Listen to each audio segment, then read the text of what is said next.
Sauna Sisters podcast is for informational purposes only and should not be considered legal, health or professional advice. Thank you for listening. Hello and welcome to the Sauna Sisters podcast. I'm Sarah. I'm Jen.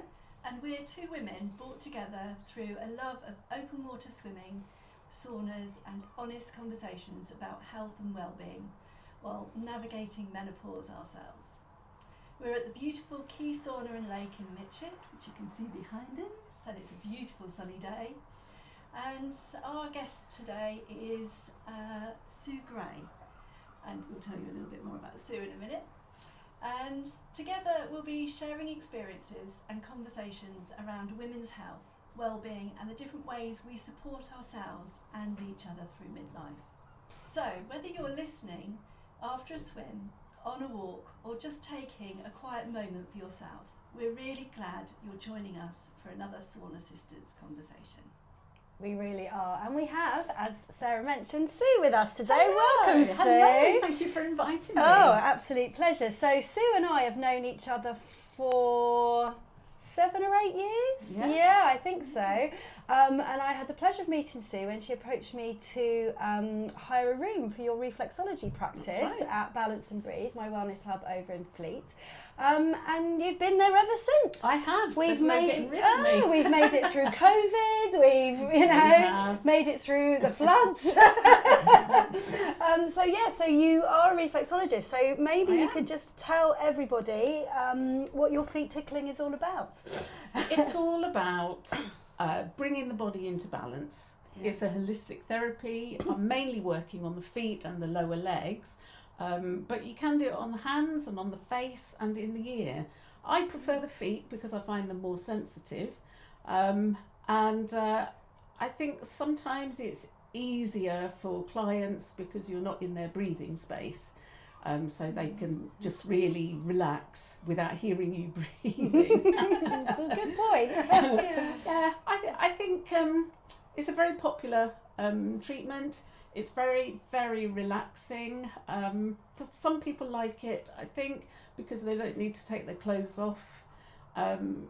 And that can feel quite nice if you're feeling self-conscious. Definitely, particularly women who have had some weight gain and they're not too happy with how they look. It's quite a nice thing.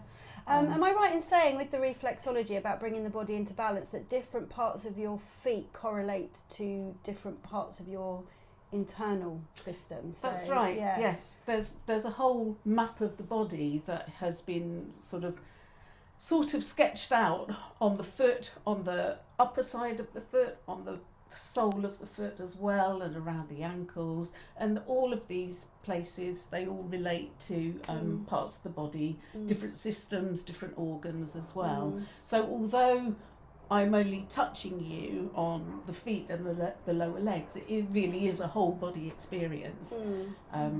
Some people, they like to come in and chat. Some people, they like to just come in and go to sleep.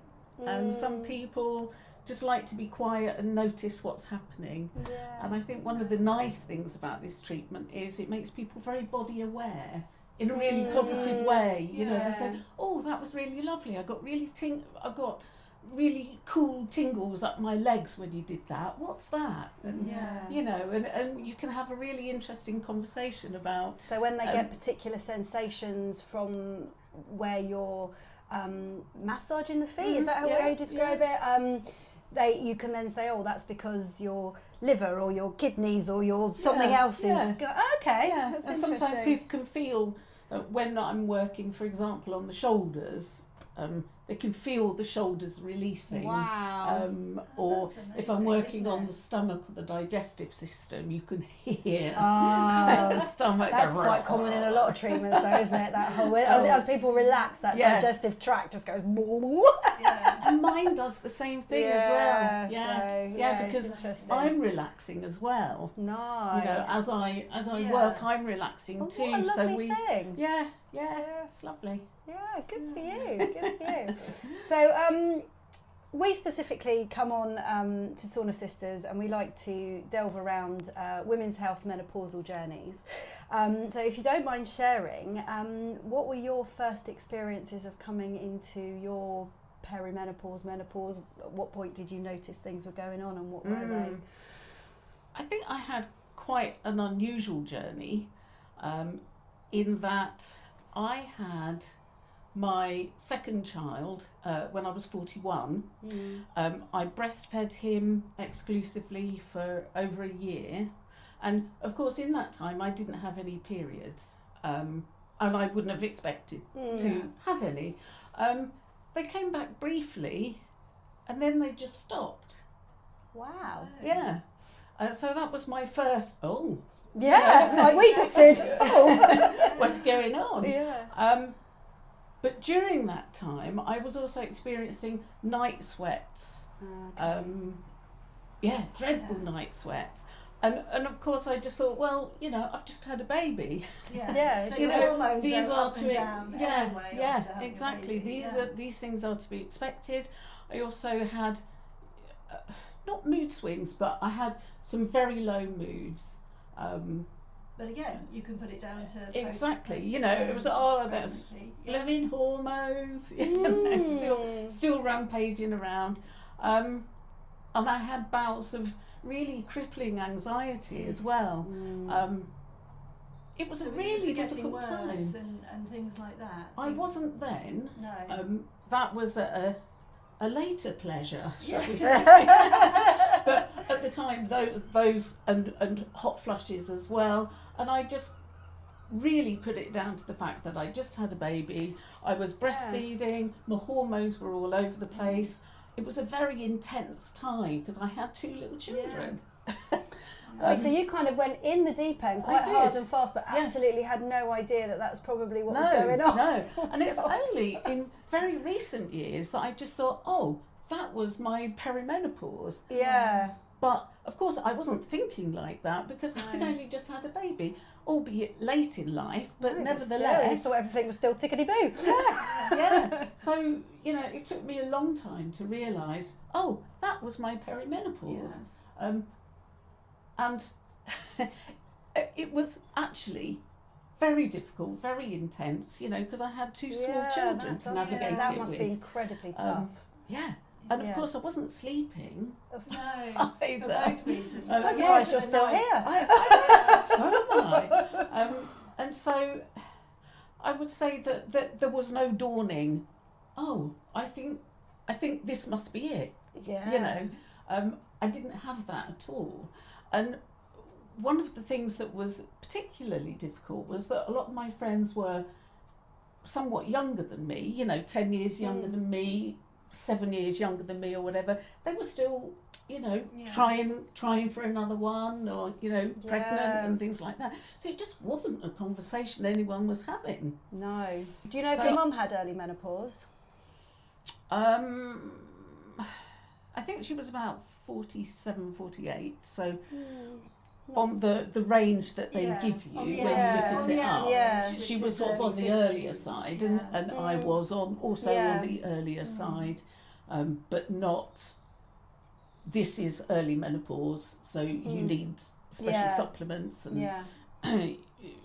not that. But so that was very difficult. I found it very isolating. I'm sure. I think that's what a lot of women find as well. I mean, we've talked before about how everybody thinks that actually when you're in perimenopause you're going to get your night sweats, you're going to get your hot flashes and everything, but actually a lot of people don't get that. And if they don't get that, then they're not sure. They think, that can't be me then. And we don't talk about all the other symptoms that go along with it. And so it is. I think we're still not having the full conversation about all the symptoms. No, especially not when you're in a demographic that's younger than you and definitely not even thinking about it, let alone talking about it. So golly gosh. Where are you with it all now? I'm at the other side. You're totally done. No, I still get symptoms. I would say I'm a slightly more anxious person than I used to be. what else? I don't get hot flushes anymore, No. but I would say that my temperature is sort of set to a couple of degrees warmer than other Yes. people's. Yeah, But yeah. I don't get the rising, whoa. I don't Yeah. get any of that. I don't get night sweats or anything Mm. like that. I think the losing my words Yes. is a big thing now. Yeah. That's really common as well, you know, but we don't talk about it. No. You know, we sort of, you know, we try and hide it, and actually by talking about it, I think it helps other people. Yes. You know, if we do. And it is the one thing that you can really laugh about. Yeah, you have, Yes. yeah. Can't you? You have to. You know, Yeah. they're just common words sometimes that you just can't think of. Yeah. And you start describing them. Yeah. Yeah. The game of charades. Oh yeah, it's Yeah. ridiculous. Or sometimes I haven't put another word in. It doesn't even begin with the same letter necessarily. It just comes out of nowhere. My kids think it's hilarious. Aww. You know, but yeah. So one of the questions we sometimes ask of people is how did your family support you? But your family was so young when you were going through Yeah. it. The answer is they didn't. But my husband did. Oh, good. Yeah. He's been very good at listening. You know, just listening, not trying to fix it all. Oh, good. You've got a good Sometimes one there. he'll have some Yeah. suggestions, but you know, I can go to him with something I'm worried about, and however stupid it sounds when you say it out loud, and you know, he will just let me talk it through with him, or suggest some alternatives, or he'll say, look, you know, I'll give you a lift if you're worried about getting there, or you know, where you're going to park, or you know, these things that become More of you an know, issue than they used to be. they become big mountains. Yeah, they do. Yeah, so he's very good, and he's good at spotting when I'm starting to get a bit overwhelmed. And so, you know, he'll make a suggestion. Why don't you call so and so up and see if she wants to come over, or you know. Sounds like you're good at that. Yeah, bit That's of a really keeper. good. Yeah. Oh. Yeah. So have you got any sort of things that you tried to help with your symptoms that you would recommend to anybody? Or did you try lots of things and actually nothing really sort of helped? Or I've tried lots of lifestyle tweaks rather than lots of supplements. I've read a little bit, not a whole load, but I found getting some exercise really helped. Helped to regulate the hot sweats. yeah, I mean movement's Really well. really It's a good, bit especially if counterintuitive, you're- isn't it? But if you're outside as well in daylight, Mm. you know, and we talk a lot about being grounded in, you know, in nature and that. So I Yeah, think that does really helps. really help. Yeah, Is and that I've all- always liked being outside anyway. Yeah. Yeah, it's very therapeutic. But we're all different, aren't we? Yeah. So I sort of sometimes hesitate to give advice as such. No, but You know, this is because- what these conversations are about, though. Just Yeah. hearing what people What have other tried, people- yeah. and there's no guarantees with any of it, is there? But No. it might be something that somebody else think- hasn't thought of. Yeah, So. I think all I'd say is find something that makes you feel joyful. Yeah. You know, it doesn't really matter what it is, but you can't put things off until you get through this, No. because you know, we all know that it can take years, Yeah, you know, you can. years and years. Years Years and and years. years, That's yeah. right. Yeah. You know, so Yeah. don't Actually, wait. No. Go out and seek something that you know brings you joy, Yeah. and do more of that. You know, I know that's very general, but You say that, that's how this it's all came important. about, is us getting in that Yeah. lake out there and Yeah. finding that really not only helped us from a physical and mental point of view, but like you say, it just, we went, oh, I love it. And it was just Yeah. a time where we could just, you know, forget about it all and just Yeah. be. Yeah. So, Yeah. No, No, I'm with phones, you. Yeah. No Mm. interruptions. Literally, Yeah. just you know, that's being out lovely. there with Yeah, with all the birds and everything. So, yeah, Mm. no, I get that. what a nice Totally thing to get that. do. yeah. So, in terms of your reflexology, you came to Mm. reflexology later in life, didn't you? Yes, about 20 years ago. Okay. And Yeah. what drew you to it? I've always really liked feet. Yeah. This is Sue. Tell telling us she's got a foot fetish. I used to like picking the fluff out of my kids' toes. Oh, Sue. Yeah, sorry, too much detail. Oh. Yeah, no, I've always found feet fascinating. We just treat them like the ends of our legs, really, don't we?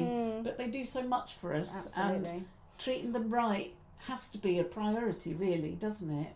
Because, you know, they ground us and they allow us to move properly. They allow us to move freely, don't they? So if you have your mechanics of movement in your feet sorted out, then, you know, your hips, your knees, it all follows, doesn't it? It definitely does. You know, it's so important. Yeah, and everyone leaves saying, "Oh, my feet feel lovely." True. So how did you then get to the point where you were doing your reflexology and you decided that you wanted to sort of tailor some of your treatments to specifically menopausal women? Oh, I noticed I was getting a few women, more and more women coming in, having problems with, they weren't necessarily menopausal, but hormone imbalance. You know, some younger women who were struggling with hormone related issues, and then there was a growing number of women who were becoming aware that, you know, their hormones were mucking about, and they wanted to do something about it and were sort of burdened with it. So I decided it was worth, you know, specialising. And it's been very popular.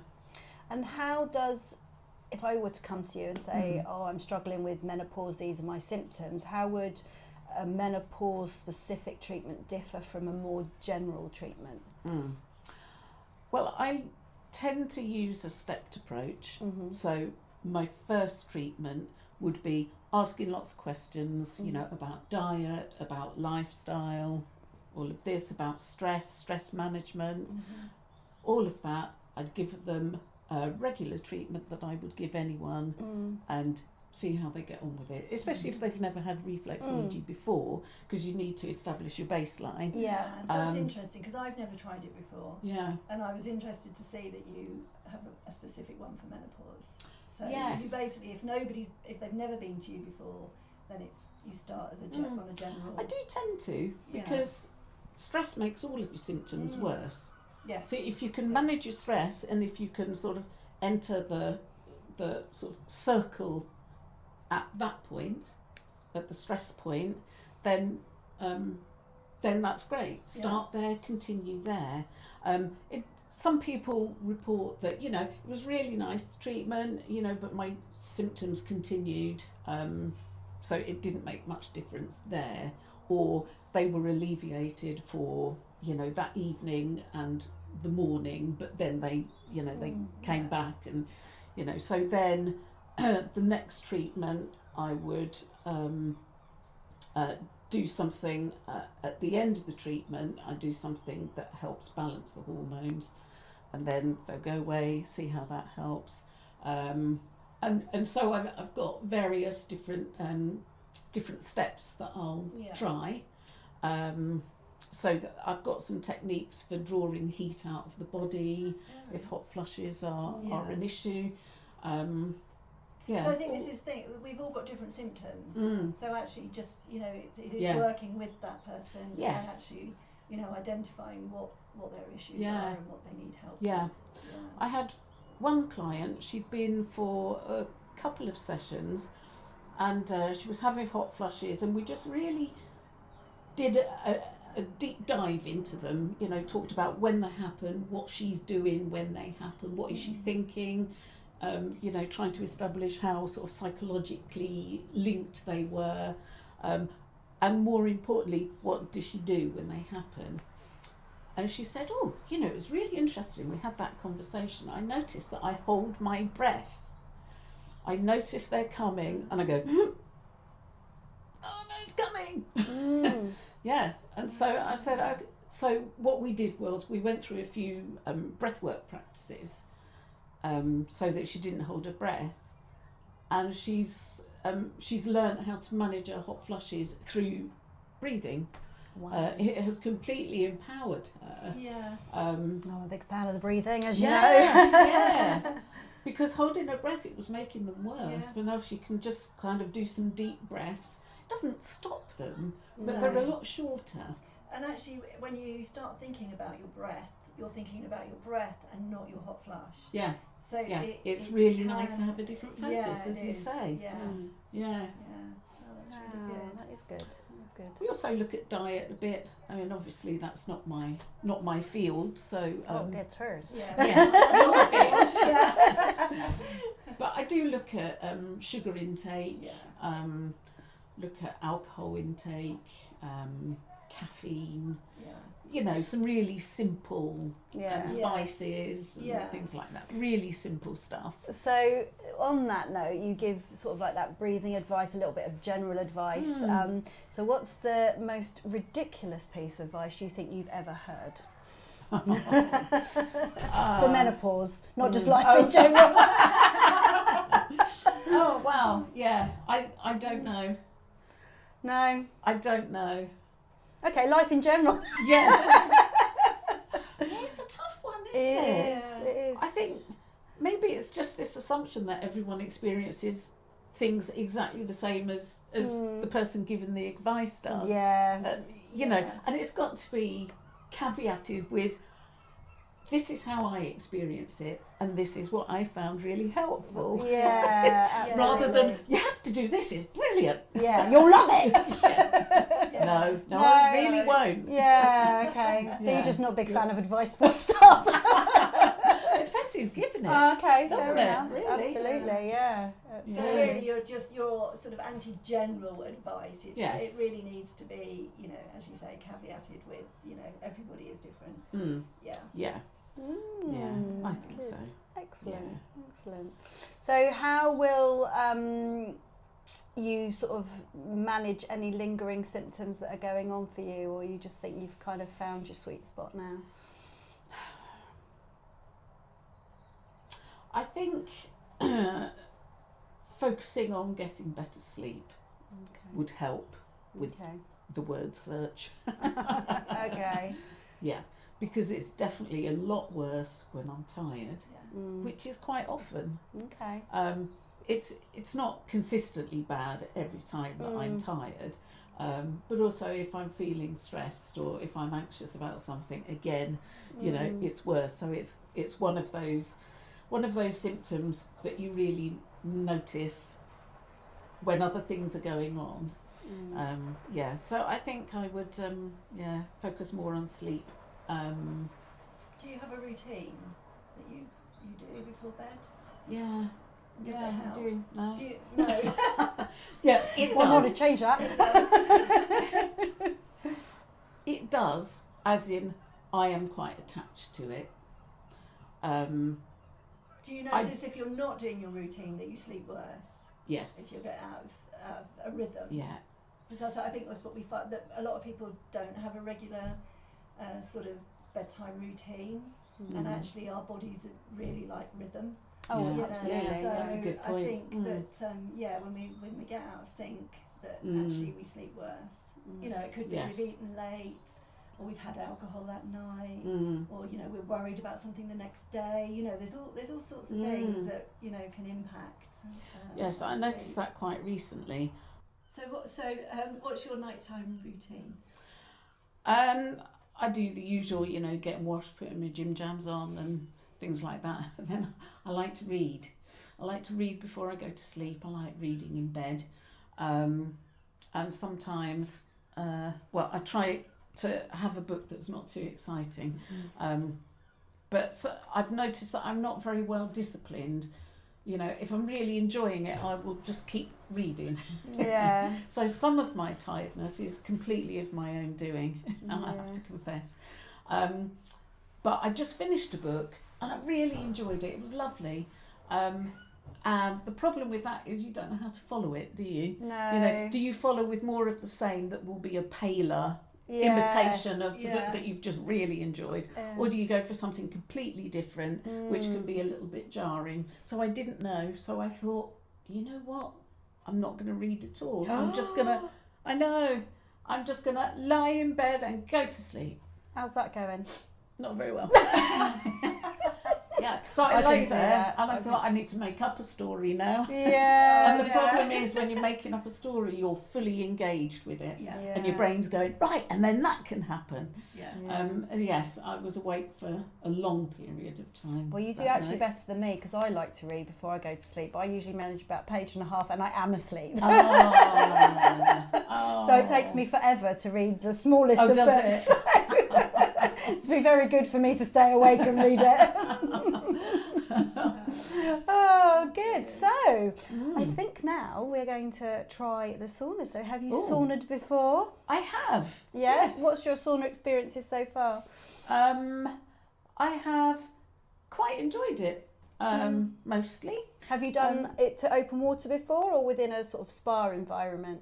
More of a spa environment. The only thing that happened once was that somebody put a ladle of water on the coals, which I didn't enjoy much. Okay.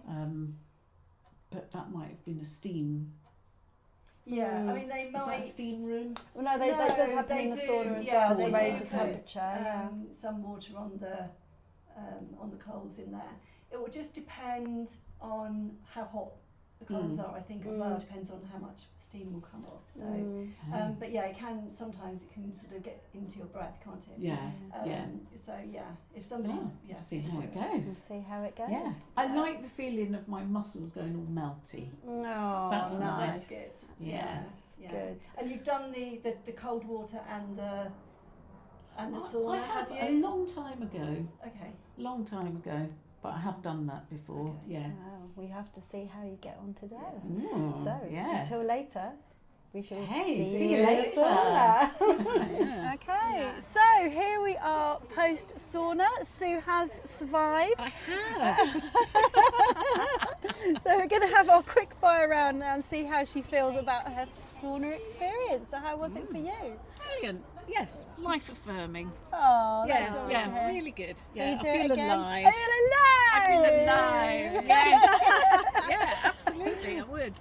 Brilliant, we've got another convert. Yeah. So we interview people with the same questions at the end, and we often ask them whether they start on cold or hot or finish on cold or hot. And when we were asking ourselves these questions, we always start on a hot and finish on a cold. But what did we do today, Sue? We started on a cold and finished on a hot. Yay! So, did. what was it that made you take that decision? I was already feeling quite warm, and I thought I need something refreshing before building up to something really hot. Yeah. Yeah. And that worked okay for you? Yeah, it did. Yeah, I liked it that way Good. How round. did you find it, Sarah? Yeah, I found it really good. I was the same as you. We were already quite warm because it's actually quite a warm day today. Yeah. So yeah, it was nice to start on a cold, Yeah. and then We might be cold first converts. yeah, I think so. Yeah, definitely. And then what did you prefer to finish on? We finished on a cold today. I liked didn't finishing we? on a cold actually. Yeah. Yeah, it worked for Kind of me. seals the deal, doesn't Yeah, it? and now I feel all zingy and zingy. yeah, lovely. That's a brilliant Yeah, and I word. Love don't that. think I would have felt like that. I don't think I would feel like that if I had finished on a hot. Yeah, I I'm think the you're same. right. Yeah. Yeah, definitely. So we always also ask, is there one health thing that you do that you do it but you don't really like it? There isn't. I don't think there is. I've kind of rejected the things I don't like. I don't like it, I'm not doing it. So you Fair you try enough. things, and then if you don't like them, even if they're good for you, they've sort of helped you. You know, I've tried beetroot. I hate beetroot, Yeah. but I tried it. Yeah. I did. I thought, right, I'll chop up a beetroot, I'll juice it, and I'll squeeze loads of oranges in there, and then I won't be able to taste it. I could taste it, Okay. and then my wee turned red, and then I went rushing to the doctors because I thought I had blood in my urine, and right. it was only when she laughed and she said, "Have you been eating something red?" Oh, sorry. I realised, and okay, I won't go into it, but it was embarrassing, as you can imagine. Yeah. And I just thought, I don't need to do that. No. There are other things that are good for me that I enjoy more. Fair enough. Yeah. After you've been will- through that, I don't blame you. I will cherry pick and do the things that I like doing and eat the things that I like eating.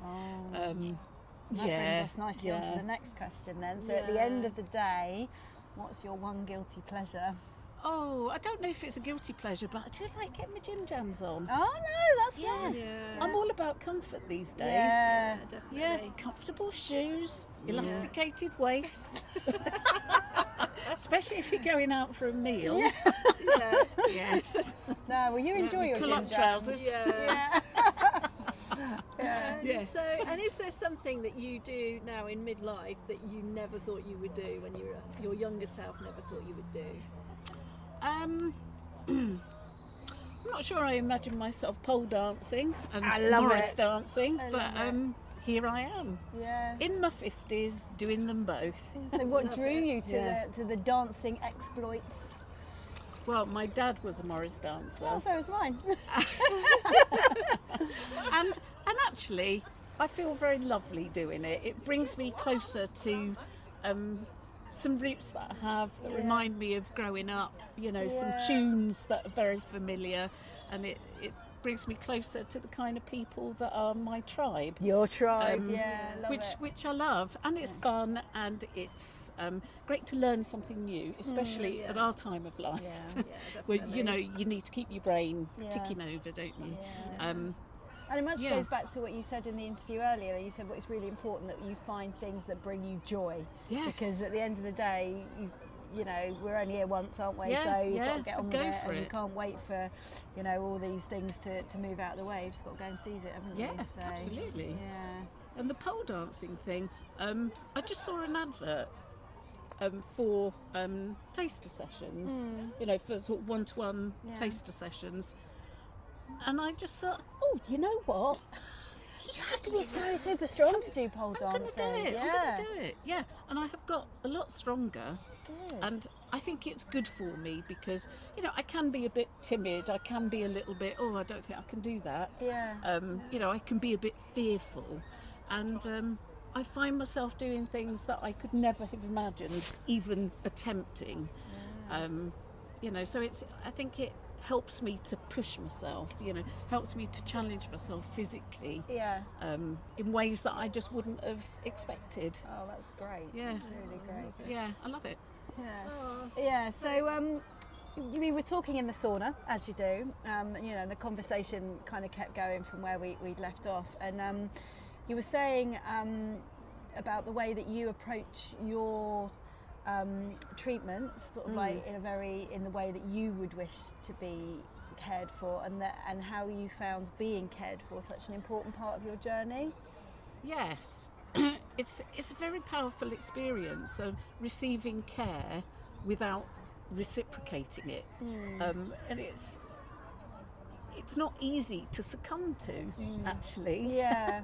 But it's a lovely thing when you allow yourself to be cared for. It's a beautiful thing, and it can feel quite moving, you know, to allow yourself to be vulnerable, to allow yourself to be cared for. It's really lovely, and I always, having felt that when I had a treatment with somebody, I always thought, yes, that's the kind of treatment I want to be able to give people, you know, to make them feel cared for.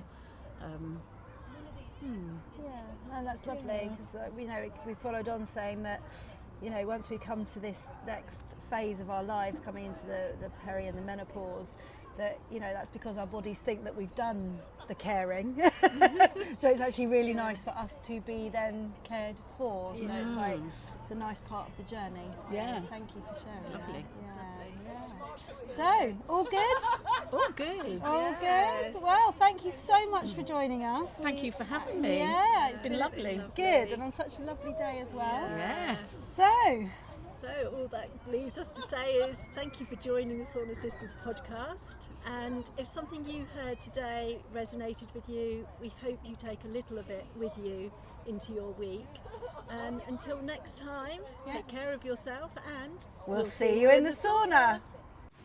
You have been listening to Jen Hansford at Balance and Breathe and Sarah Shrubsall of Sarah Shrubsall Nutrition. We would like to thank our hosts, Keith Sauna, and we would like to thank our guest, Sue Gray of Sue Gray Reflexology. We would like to thank our content creators, Cole Jackson at CJ Jacko and Alfie at ATL Studios. Thank you for listening.